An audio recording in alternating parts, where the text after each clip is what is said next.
consciousness came out of non-consciousness? Can life come out of non-life? You have to appeal to some kind of magic to get life to come out of non-life. And so these were big questions for me, and I started studying more ancient cultures. And Vedic science, of course, always taught that creative consciousness was the fundamental reality in our universe. And no culture has done as detailed studies of human psychology and of the inward path to knowing as the Vedic society, but they weren't the only ones. The Taoists and the Kodadhamma and many indigenous societies also understood consciousness to be primary, and it's only now that it's really coming into Western science through physics. Physicists can get away with a lot more than biologists can.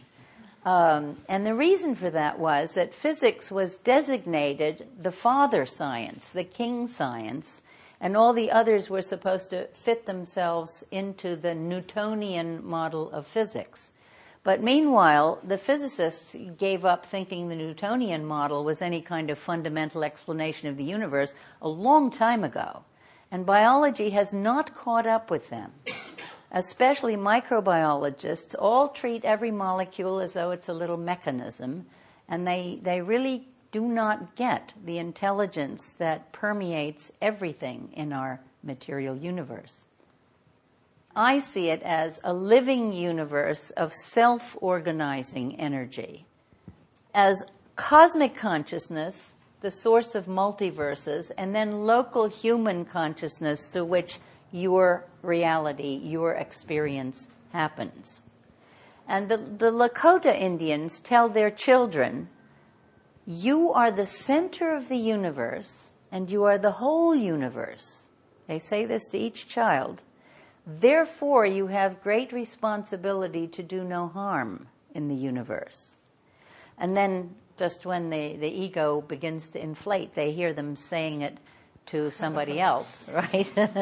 And what they're teaching is an omnicentric universe, which is what our physicists are now recognizing. It's very interesting.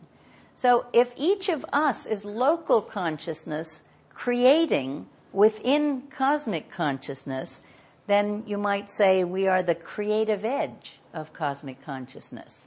Here, now, everything we do is bringing something into the world that's part of the whole world's experience. And the realities that we create out of our belief affect each other's realities, right? So we have that responsibility for creating our shared whole in responsible ways. Now, each of us builds up this vista from our personal perceptions, from emotions, from values, from whatever we experience in our life, whether we learned it in school or at our parents' knees or in a movie or by climbing a mountain or by getting sick or whatever. These things all come together into our vistas, and each one of us forms it.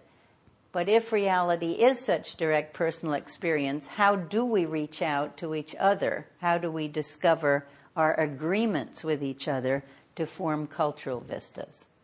So do you see how different it is to start being aware of this and taking responsibility for co-creating a new vista of the world, a new vision of where you want to go and how to get there, than it was to just be told this is how it is, right?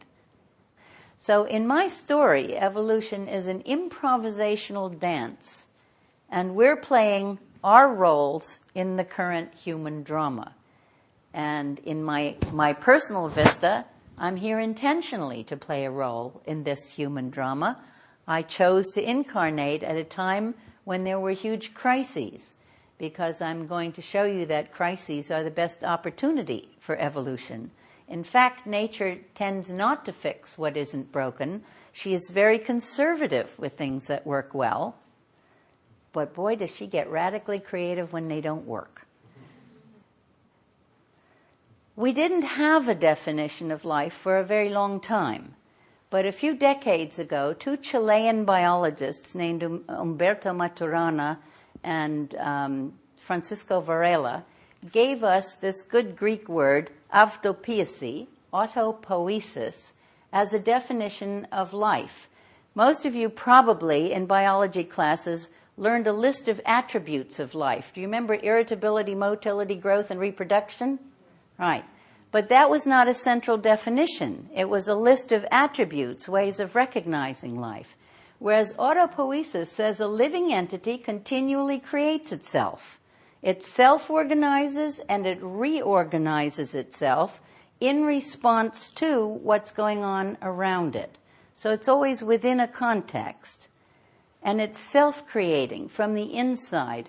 Whereas machinery I came to call allopoietic because it had to be created by an outside inventor who puts together parts for a purpose.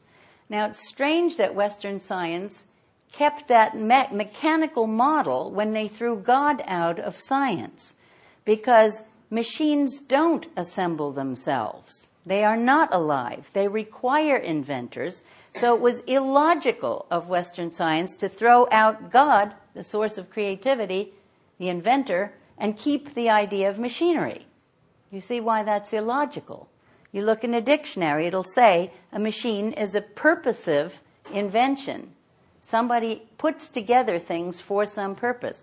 So science, which claims there is no purpose in nature, there is no inventor, there is no creative force, it all comes together by accident.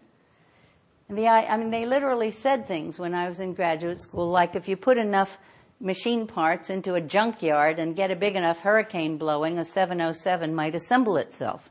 Or you know the story of the monkeys at the typewriters? If you put enough monkeys at enough typewriters for a long enough time, eventually one will bang out a Dostoevsky novel. Well, you can't tell that story to women. They immediately think about all the banana peels and the waste paper and the monkey doo-doo and stuff, and they know that this is not a workable thing at all. You'd be burying the monkeys in their own debris long before anybody could tap out chapter 1, right? So now notice that this definition doesn't say anything about size or reproductive capacity, which means if any of you choose not to have children in this life, you still can be alive by this definition, whereas the old list of attributes said you wouldn't be.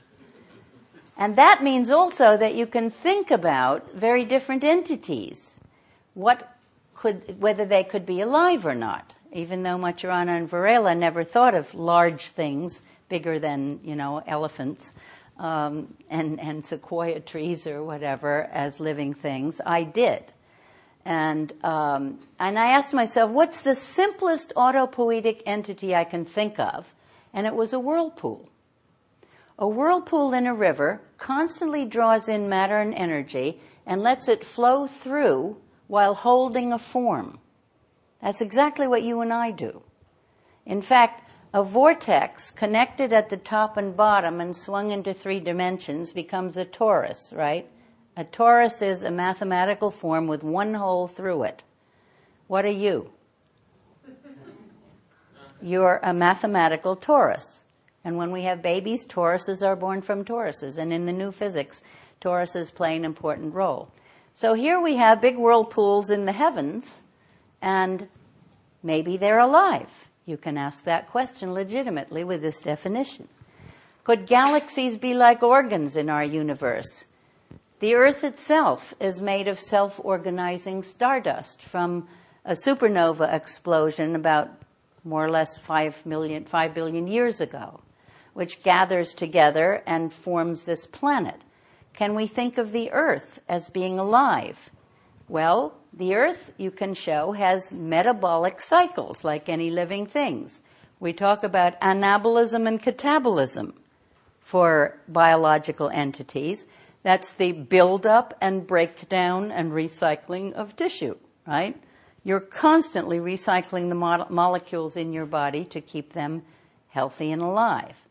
The Earth functions like a single intelligent being, a gigantic cell that evolves smaller cells. How many of you know the essays of Lewis Thomas? His first essay book was called Lives of a Cell. Lovely little essays. And he was the first one to speculate on whether the Earth might be behaving like a giant cell.